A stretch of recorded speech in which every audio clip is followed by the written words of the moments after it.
नमस्कार सर्वांना. फक्त तीळ जे आहेत ते घरचे असतील तर व्यवस्थित निवडून घ्या आणि विकतचे असतील तर जास्त नाही पण डोळ्याखालून काढून घ्या आणि मस्तपैकी तडतड आवाज होईपर्यंत भाजून घ्या.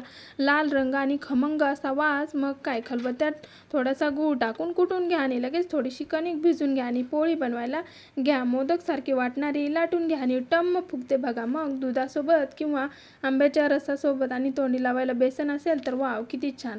आणि जास्त नसेल काही तर तूप टाकून तर विचारूच नका, किती मस्त लागते. अहो, एकदा बनवा आणि खाऊन सांगा कशी वाटली. तुम्ही नंतर पुरणपोळी कमी पण तिळाची पोळी आवडीने बनवताल. हो खरंच.